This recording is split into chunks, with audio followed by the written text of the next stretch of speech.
안녕하세요, 허니쌤입니다. 자, 이번 시간부터는 훈민정음 창제 원리에 대해서 공부를 해보도록 하겠습니다.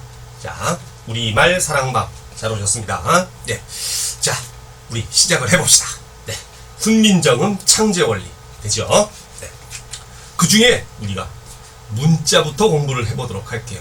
지금 이 강의를 시청하고 계시는 분들은 대체로 고등학생 그리고 졸업하신 N수생 뭐 이런 학생들이겠지만 중학생도 있을 거예요. 중학교에서 이미 훈민정음 창제 과정에 대한 일반적인 건 공부를 했어요. 그런데 그 중학교 때 배웠던 걸 잘 모르면 고등학교 1학년 과정, 특히 2학기 때 1학년 2학기 때 이제 훈민정음을 공부하게 되는데 아주 애를 먹게 되죠. 그래서 아예 그 중학교 과정까지도 끌어올려 가지고 약간 깊이 있게 해서 그 고등학생들도 공부하는데 지장이 없도록 지금 제가 교재도 꾸며놓고 그리고 강의도 구성을 해봤습니다. 자, 먼저 문자부터 시작을 해볼게요. 네, 자, 제일 먼저 초성입니다. 참, 교재는 다운로드 받을 수 있는 곳을 영상 아래쪽에 링크를 걸어놨습니다. 그러니까 거기 찾아 들어가셔서 다운로드를 받으시고 공부를 해주시면 되겠네요. 네, 보겠습니다. 문자부터 들어가는데 지금 초성입니다. 초성은 다른 말로 이제 자음이라고도 하죠. 그렇죠? 예, 17개가 있어요. 이 초성은 일단 발음기관을 상영했습니다. 그거는 이제 중학교 때 다 배워서 어렴풋이 기억이 날 거예요. 네, 발음기관을 본떴다. 그러니까 단적으로 우리가 기역했을 때 혀 뿌리가 목구멍을 막는 형상, 기역, 그죠? 이렇게 기역, 네? 이런 식으로 니은 하면 혀 끝이 윗 잇몸에 닿는 현상, 이렇게 니은 발음할 때 말이죠. 이런 식으로 예, 발음기관을 상영했죠. 자, 그 다음 상영이란 말은 이제 본떴다는 이야기고요. 그 다음 자, 거기에 기본자가 있습니다. 기본자가 이제 몇 개예요? 5개, 그치? 네. 그래서 지금 선생님이 언급했던 기역, 그 다음 니은, 그 다음 미음. 미음은 이제 입술 모양이죠. 네. 그래서 입술 소리. 요거는 어금니 소리, 요건 입 소리, 요건 입술 소리. 그쵸? 혀 소리. 죄송합니다. 혀 소리. 설순. 그 다음에 입 소리가 시옷. 그쵸? 네. 그 다음에 이제 이응 해서 후음. 목소리. 그치? 네. 목구멍에서 나오는 소리다. 해가지고 기본자가 5개가 만들어지고요. 그 다음 이 기본자에다가 획을 하나 내지 2개를 더 그어가지고 가획자라는 것을 만드는데 그게 총 9개예요. 네. 요거는 이제 기본자에 획을 1개 내지 2씩 더한다. 그래서 기역에다가 획 하나 더 그으면 키읔 되고요. 니은에다 획 하나 더 그으면 디귿 되고요. 그죠? 네. 그 다음에 미음에다가 뿔 달면 이제 비읍이 되겠, 디귿에다 획 하나 더 그어서 티읕이 먼저 나오네. 그죠? 네. 그 다음 미음에다 뿔 달아서 비읍. 밟아버리면 피읍 되고요. 시옷에다가 획 하나 더 그어서 지읒, 또 거기에다 획 하나 더 그어서 치읒. 네. 그리고 이응에 획 하나 더 그어서 요거 뭐라고 그래요? 여린 히읗이라고 하죠. 요거 여린 히읗. 네, 요렇게 얘기를 합니다. 그 다음에 요거는 그냥 히읗 되고요. 그냥 과획자가 이렇게 됩니다. 총 9개. 그 다음에 세 번째는 이체자라는 게 있어요. 이게 아주 특이해. 이체자. 이체자를 한자로는 어떻게 쓰느냐? 이 다를 이자에 몸체자를 씁니다. 3개가 있어요. 네. 그게 뭐냐면, 이게 가획. 그러니까 여기서 이제 획 하나 더 그어서, 기본자에서 획 하나 더 그어가지고서 만들어낸 것이, 1~2개씩 더 그어서 만들어낸 것이 가획자인데, 그 가획의 원리에서 벗어나 버렸어요. 예외적 문자가 됩니다. 네. 그게 뭐가 있느냐? 예디움. 그 다음에 리을, 그 다음에 반치음, 요런 게 있단 말이야. 이 시점에서 질문 들어옵니다. 쌤 이상해요. 뭐가? 이응에다 획 하나 더 그으면 예디응 되잖아요. 얼핏 들으면 맞는 소리 같죠? 니은에다가 획 몇 개 더 그으면 리을 되고요. 시옷에다가 획 하나 그어버리면 반치음 되잖아요. 참, 요거는 반치음. 그쵸? 요거는 예디응, 요렇게 얘기합니다. 예디응, 그쵸? 네, 그렇게 되잖아요. 얼핏 들으면 그렇게 되지. 그런데 그게 아니야. 왜 그러냐면, 그 다음에 한번 보세요. 그 다음 아래쪽에 보면 표가 있어요. 교재, 준비된 교재 아래쪽에 보면 표가 있는데 참고적으로 잠시 보세요. 초성 17자의 순서를 보시면 일단 표를 그려가지고, 자, 항상 모든 표는 가로축과 세로축이 중요합니다. 그 중에 요 세로축 먼저 보면 어금니 소리, 혓소리 해서 소리 나는 자리를 따지고 있는 거예요. 그 다음 이쪽은 소리 내는 방법, 성질이죠. 그래가지고 예사 소리, 거센 소리, 된 소리, 흐린 소리. 요 흐린 소리는 뭐냐면 울림 소리를 지칭하는 거예요. 메모를 해두세요. 울림 소리를 지칭한다. 그 다음에 다시 예사 소리, 된 소리 요렇게 들어가죠. 근데 첫 줄 보면, 자 봐봐, 여기서 이제 문제가 되는 거야. 어금니 소리 계열이란 말이죠. 근데 얘네들 세 개는 얼핏 봐도 같은 계열의 문자네, 이해가 된단 말이야. 모양이 기역으로 공통점들이 다 있거든. 근데 얘는 이상하잖아. 같은 기역 계열의 음인데도 불구하고 모양이 현저히 달라졌어. 그래서 이체자가 되는 거야. 그러니까 같은 계열의 다른 문자와 모양새가 현저히 다르다. 그래서 다를 이자를 써서 이체자라고 합니다. 아시겠지? 그 다음에 이제 또 혓소리부터 시작해가지고 목구멍 소리까지 쭉 연결됐는데, 문제는 여기에서 반 혓소리가 나옵니다. 이게 리을이죠. 이거는 어떠한 다른 음들과 관계가 없어. 지 혼자 놀아. 낙동강 오리알처럼. 그죠? 지 혼자 놀아. 그 다음 반치음도 자기 혼자 놀아요. 그죠? 그래서 요 예디음과 그 다음 리을 반설음과 요 반치음은 다른 음음들이랑 모양새가 현저히 다른 계열에 속한다, 이런 얘기죠. 그래가지고서는 모양새가 다르다 해서 이체자 세 가지로 이야기를 합니다. 아시겠죠? 그래서 이체자의 개념을 그렇게 잡아두시라는 것. 그래서 그 교재에도 그렇게 써놨어요. 뭐라고 써놨느냐? 예디음은 기역과 같은 어금니 소리 계열의 음인데도 불구하고 그 모양이 기역, 키읔, 쌍기역과 전혀 다르다. 이렇게 됐죠. 그렇죠? 그렇게 알아두시면 되고요. 그 다음 이제 기타.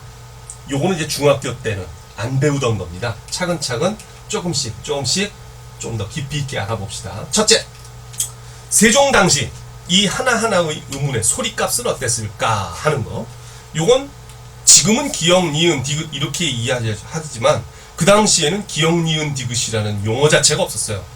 그리고 그거를 밝혀준 사람도 없어. 그리고 발음할 줄 아는 사람은 다 죽어버렸고.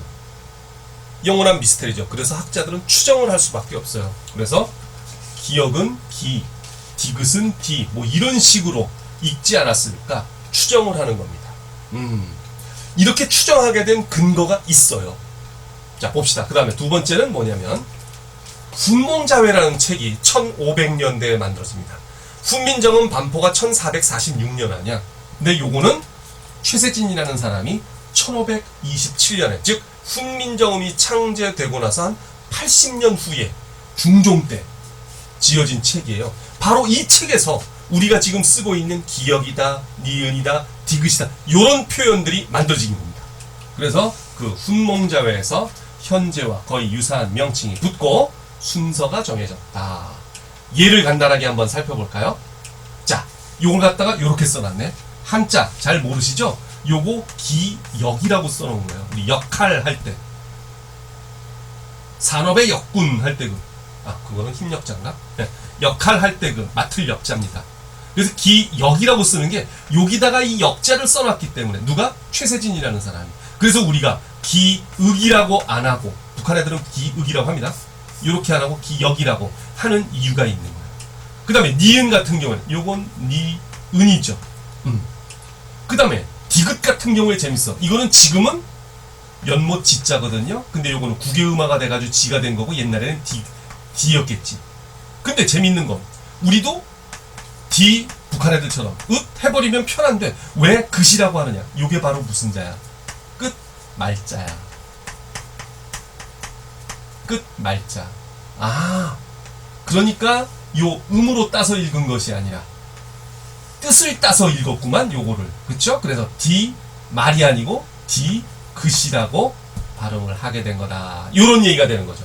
이런 식으로 해서 최세진이 훈몽자회에서 이렇게 명칭을 정하고 순서를 정해놨어요. 그래서 우리는 그걸 따라가고 있는 겁니다. 북한 애들은 이제 이걸 갖다 전부 다 기운, 이은, 디귿, 리을, 미음, 비읍, 시읒 이런 식으로 전부 다 통일을 해버렸는데 우리는 아직 이 최세진의 훈몽자회의 원칙을 그대로 유지를 해주는 거죠. 그래가지고서 이제 이런 표현들이 나타났습니다. 그 다음에 시옷도 마찬가지야. 우리 한자음에 시옷 받침 들어가는 한자음이 없거든요. 그래서 여기다 시 써놓고 요거는 옷의자잖아. 그래서 시의라고 읽는 거잖아요. 시옷으로 읽는 거야 이거를. 아 그렇군요. 그 대신 지읒은 지읒이라고 안 하고 지옷도 아니고 그냥 지만 써놨어. 자 여기서 우리 아하 요거를 지만 써놨다는 것은 짜잔 요거. 아 그래서 훈민정음 창제 때에는 뭐야 그 다음에 이제 치읒 티읒 뒤에 보면은 전부 다 치, 티 이렇게 써놨잖아. 그러네. 그래가지고서는 요렇게 그 첫 음절만 적어놨기 때문에 요것도 그렇게 읽어대지 않았을까라고 추정하게 된 근거가 되는 거죠. 지읒 치로 읽고요. 네, 그 다음에 또 재밌는 거 있어요. 자, 봐봅시다. 네. 아 같은 경우에 그래요. 아자 그냥 써놨어. 야 어조사 야자 그냥 써놨죠. 네. 하는데 요거 재밌어요. 응에서 불용종성이라 즉 이 응이라는 발음에서 요거를 날리면 요 발음이 된다 이건 그지? 불용종성.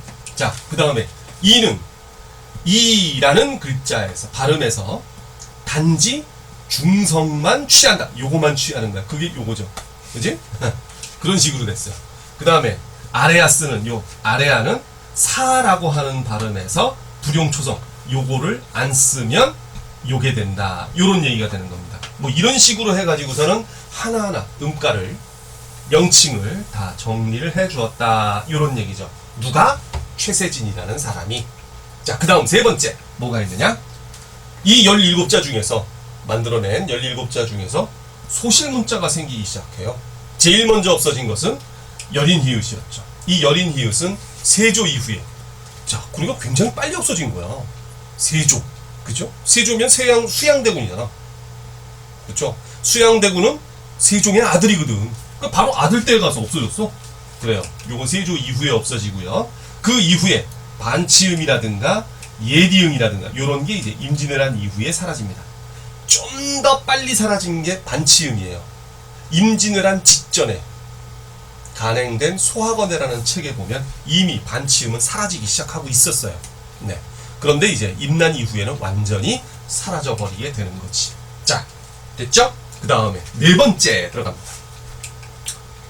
자, 요 쌍기역서부터 쌍희읍까지 이 전타금 우리 아까 앞에서 봤었던 그 도표 그 위에 중간쯤에 교재 이쪽에 중간쯤에 보면 도표가 있었는데 우리 17자 기본자, 가획자, 이체자에서는 이게 다 빠져 있었다고. 그죠? 17자에는 포함되지 않아요. 이게 왜 그랬을까? 이유가 있어요. 또 한 가지. 실제로 쓰이던 글자 중에 이렇게 순경음 비읍이라고 하는 게 있는데 요거 순경음 비읍이라고 읽어줍니다. 순경음 비읍. 네. 근데 요것도 기본 17자에 포함되지 않았어요. 소리값은 있었는데 왜 그랬을까? 이유가 있는 거야. 뭐냐면 요 전타금 글자와 이 순경음 글자는 요거 하나하나 있죠. 하나하나. 요 기본자들로 다 포함돼서 만들어 놨잖아. 그 두 개를 조합해서 쓴 걸로 개념을 인식하고 있었던 거야. 요것도 마찬가지. 비읍의 이응을 연결해서 쓰고 있는 걸로 인식을 한 거, 쓰는 걸로 인식을 한 거죠. 네, 그래서 전타금 글자와 순경음 글자는 네, 독립된 문자가 아니고 문자들이 그러니까 기본자들 몇 개가 조합된 개념으로 본다. 이렇게 알아두시면 되겠고요. 그 다음 여섯 번째 종성에 이응하고요. 그 다음 초성의 여린 히읗은 소리값이 없어요. 그게 무슨 말이냐? 실제 소리값이 없는 형식적으로 그냥 그려놓은 문자가 되는 거야. 이거는 좀 다른데요, 선생님? 네. 우리가 지금 선생님 같은 경우에 정재헌 할 때 성을 정을 쓰잖아. 지금 현대국어에서는 요거 소리값이 있지만 그 당시에는 어떻게 썼다? 요거를 이렇게 썼단 말이야. 요거 예디응만 바로 발음기호, 이 NG 발음, 요 발음기호가 발음 자체가 있었고 실제 발음이 있었고, 요거는 소리값이 없는 글자였다. 종성의 이응, 초성의 이응 아닙니다. 초성의 이응은 당연히 소리값 없고, 종성의 이응 그리고 초성의 여린 이읒은 실제 소리값이 없다. 그래서 뒤에 보면 이제 훈민정음 공부를 할 때 세종 어제 훈민정음 이런 식으로 타이틀을 붙여놨는데 그 세자를 이렇게 썼단 말이야. 이걸 생이라고 읽으면 큰일 납니다. 새입니다. 새.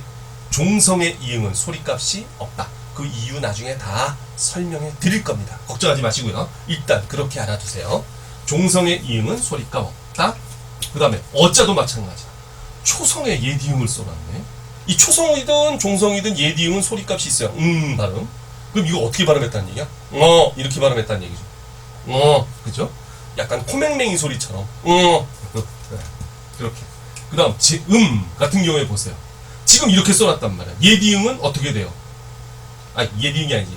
여린 히읗은 어떻게 됩니까? 소리값이 없다는 거죠. 그냥 요게 없다는 걸로 생각하고 그냥 발음을 해도 음이 되니까. 이해되겠죠? 종성의 이응과 초성의 여린 히읗은 실제 소리값이 없는 형식적 문자라는 것 외워두셔야 됩니다. 정말로. 네. 그 다음 마지막 7번째. 그러다가 이제 아까 최세진이 지은 훈몽자매는 이미 중종 때니까, 세조 한참 뒤로 흘렀잖아. 중종 때니까 어떻게 돼?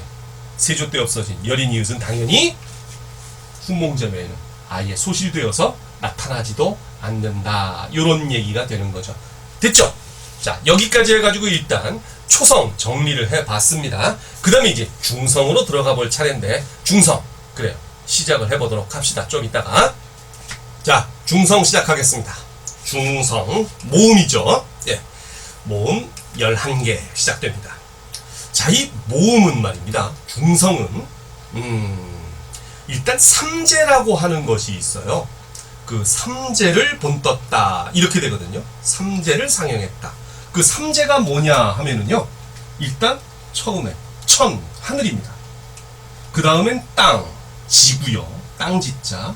그 다음에 사람인, 사람이죠. 하늘과 땅과 사람.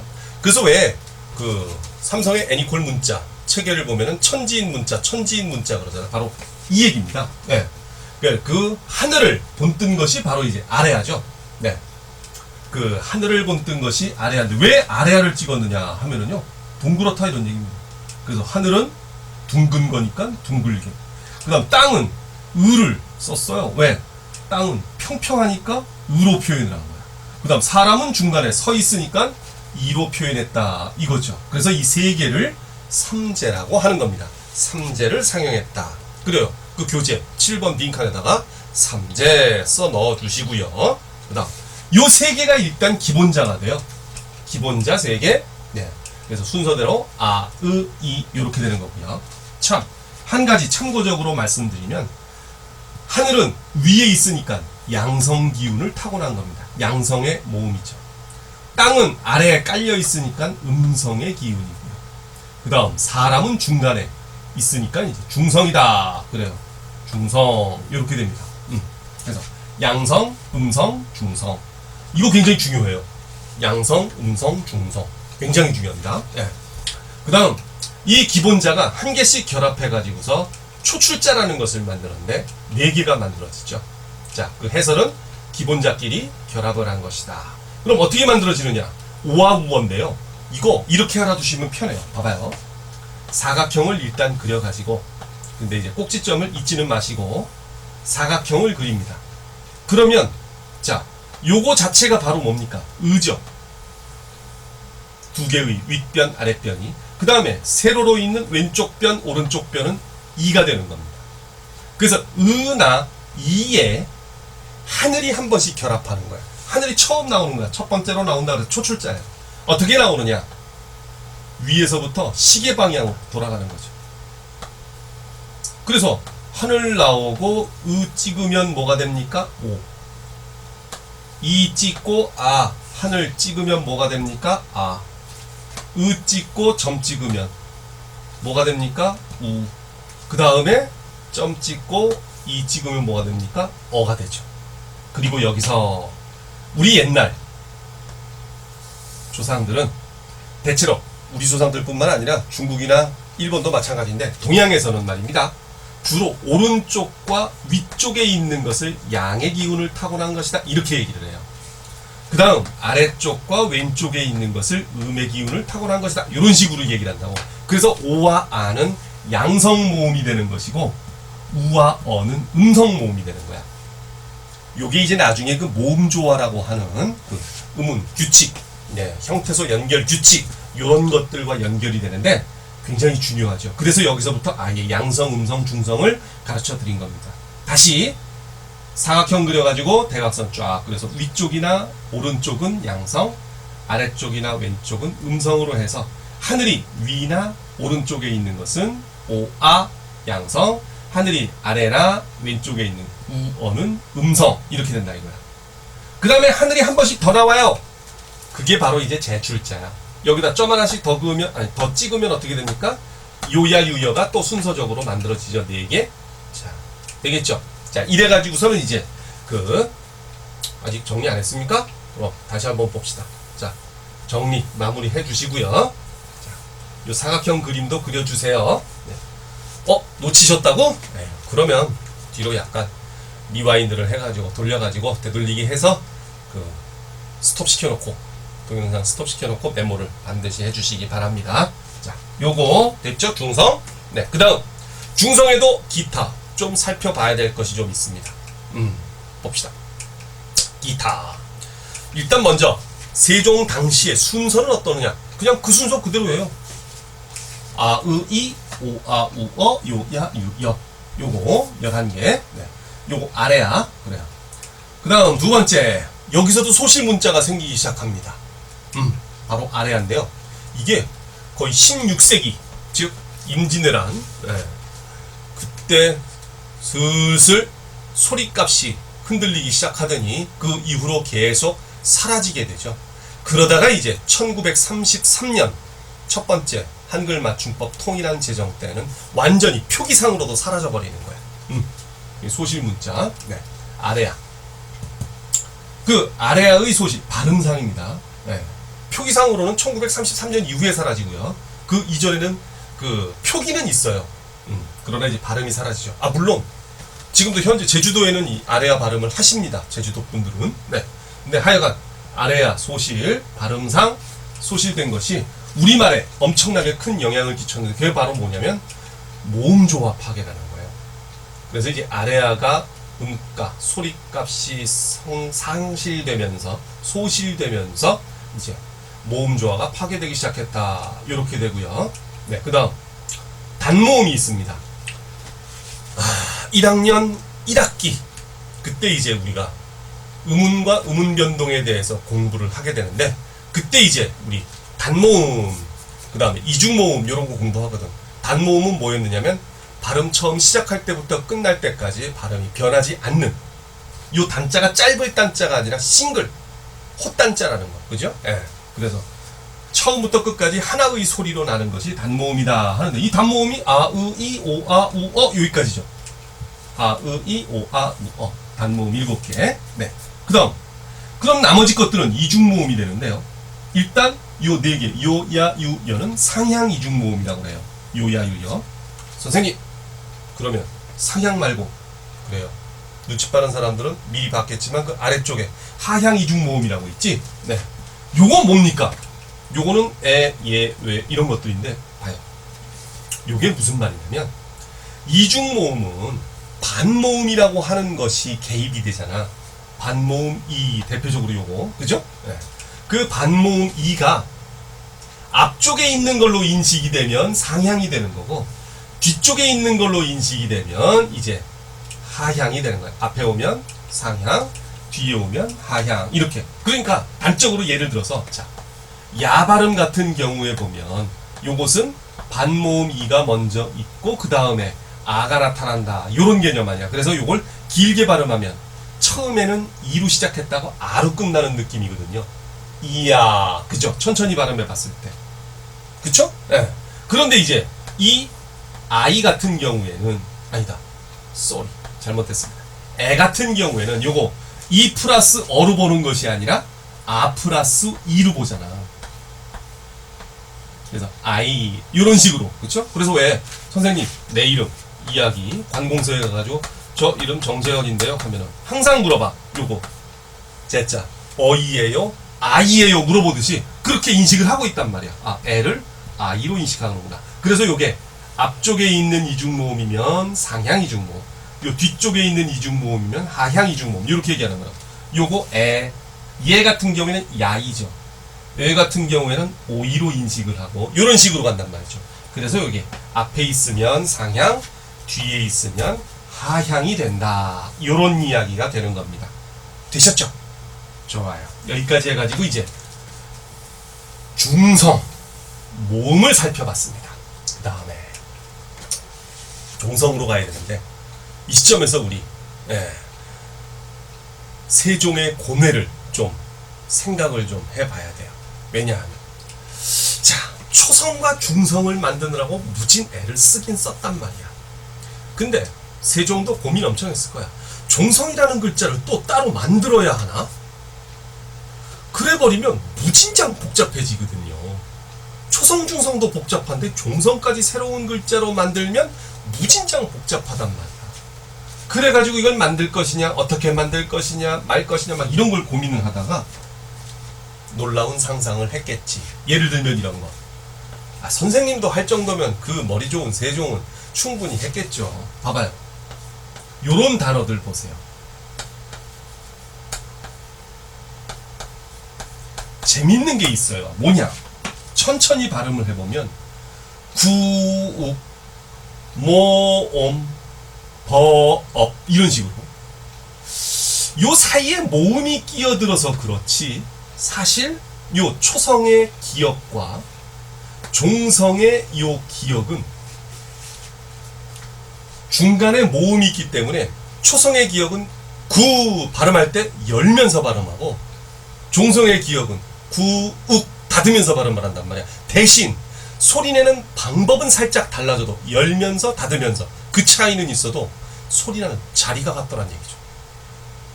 구 그지?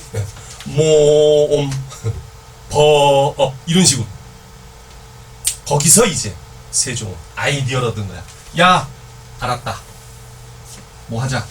만들지 말자. 그리고 뭐 하자. 그래 초성 글자 다시 쓰자. 이렇게 돼버린 거야. 그 원칙이 바로 다음에 있는 종성부용 초성이라는 원칙입니다.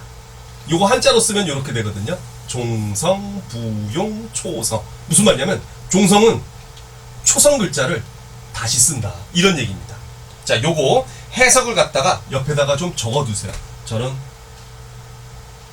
공간 문제로 요 아래쪽에다 적어드리겠습니다만은 여러분들은 옆에 여백에다 적어보세요. 자, 어떻게 쓰느냐? 이렇게 써보세요. 종성 글자는 종성은 네 따로 만들지 않고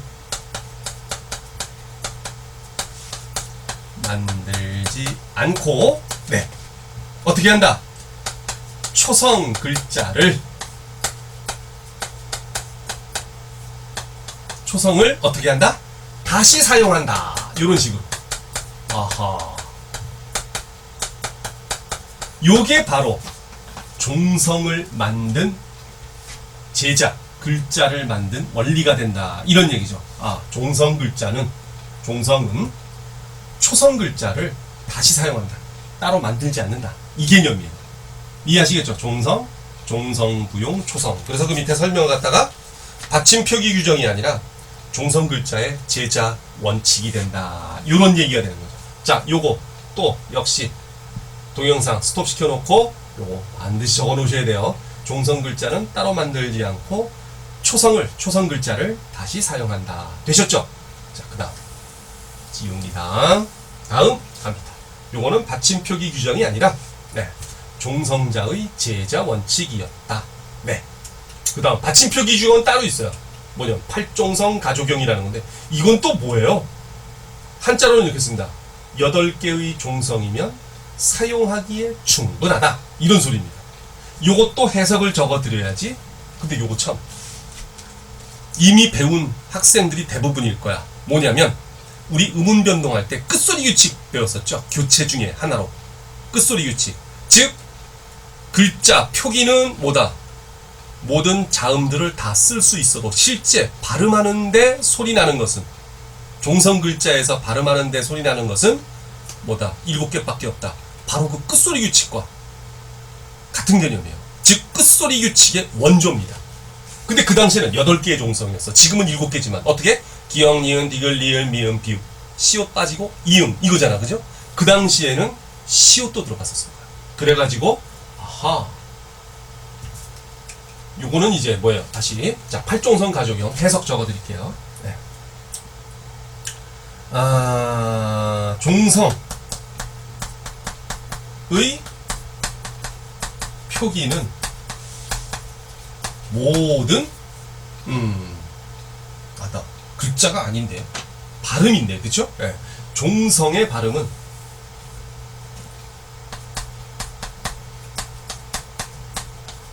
여덟 개면 충분하다 하는 거죠.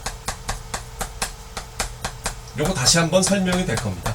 네, 충분하다. 그 8개가 바로 뭐냐면 기역, 니은, 디귿, 리을, 미음, 비읍, 시옷하고 고전이니까 예디응이 있어요. 종성의 예디응을 써가지고 이응 발음을 해주니까 종성에서. 네. 그래서 요 받침표기 규정은 이제 그 팔종성 가족용이다. 네, 그렇게 되는 겁니다. 종성의 발음은 8개면 충분하다. 요게 현대국어의 이제 그 바로 뭡니까?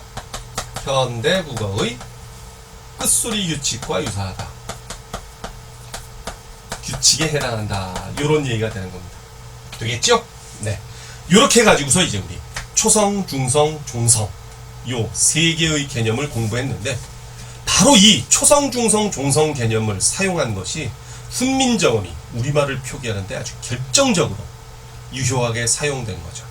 예, 우리말 표기에 가장 성공할 수 있었던 요인은 바로 이 삼성체계, 초성, 중성, 종성 체계를 세웠다는 것. 그것이 가장 강력했습니다. 그 당시 우리 중국말은 말이죠. 우리말과 달라가지고 중국말은 이성체계였어요. 지금도 이성체계입니다. 초성과 그 다음에 중성, 종성을 걔네들은 한꺼번에 취급을 해버려요. 운모, 운미 뭐 이런 식으로 얘기하든가 하여간에 그래가지고서 이성체계입니다. 중국말은. 근데 우리말은 분명히 세종이 단어를 발음을 해봐도 이건 삼성체계를 세워야 되는 거거든. 아주 기가 막히게 만들어 놓은 겁니다. 자, 일단 이래가지고 우리 초성, 중성, 종성 문자의 창제 원리를 공부를 해봤어요. 자, 그러면 이제 또 다음 강좌로 가가지고 이 문자들을 운용하는 법에 대해서 공부를 해보도록 하겠습니다. 자, 수고 많으셨어요. 빠이.